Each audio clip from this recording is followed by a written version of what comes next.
It's been 189 minutes since the Timbers have conceded a goal, 2 clean sheets in a row. Timbers head coach Giovanni Savarese is with Ross Smith to break down one aspect of the team's defensive success. It's this month's X's and O's, presented by Auric Solar. We're here with Coach Giovanni Savarese. Coach, when we go back to the New York City FC match, this is in the first couple minutes of the game.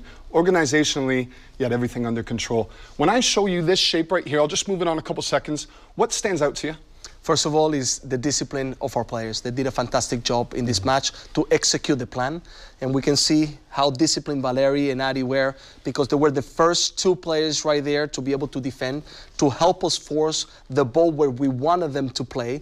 And we can see how Adi is pressuring right now, number 8, Ring, and forcing the ball, Valeri, wide to the player that is all the way in the line. And that's the ball that we want them to play in order for us to be able to pressure. So when people say defend from the front, that's essentially what you're meaning there. You're defending with Valeri and Fernando Adi first. Yeah, for us, there was no problem for the center backs to have the ball. Yeah. They were okay to have the ball. Once they find the fullbacks or midfielders, we forced the ball where we wanted to. And the first initial pressure was from Valeri and Adi. And they did a fantastic job to make sure that the pressure there, force the ball wide, and we kept it in one side in order to make sure that we had enough players all the time and make them a little bit predictable. Right, and as we run it on here, notice with the urgency of the players and the way that they were all sliding but still connected. This is Liam Ridgewell going out to the far right side there, chasing the player down into the corner. What stands out to you now with the shape? We see, first of all, Liam coming out and pressuring outside, making sure that he doesn't turn. Flores coming in the space to make sure that the ball doesn't get played in, giving instruction to Alves to fill the space that Liam left inside. Mabiala coming into this space as well, keeping the 4, forcing the ball back, but making sure most of all that that pass doesn't go inside. And that's one thing that the guys did very well in this game. That back 4 that you're talking about, when the ball goes back, I was interested, as soon as that ball goes, the 4 of them, as a unit, if we play it on here, they're squeezing the space. Bang, right away, they're getting up by design. It's important that the line comes out together, that they're able to take the space, that we're compact, that we're together.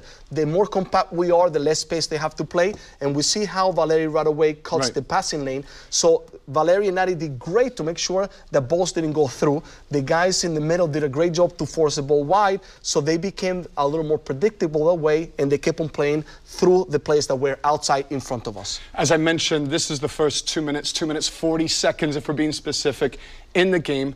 Throughout the entire match, you always carried a threat. How were you able to do it as I'm about to forward it on and we see Blanco gets a great chance? Of course, we practiced to make sure that we were disciplined this way, that we were in these areas, but also that as soon as we were able to find the break, that we had to go with speed forward, that we have to find the spaces with speed and then make the right movements in order to open them up. And Valeri, Adi, and Blanco did a fantastic job, not only in this play, but through the entire match. We have to remember this is 2 matches ago, so tactically, Coach Gio has shown he's willing to tinker from match to match. So, can you figure out the little nuances this weekend?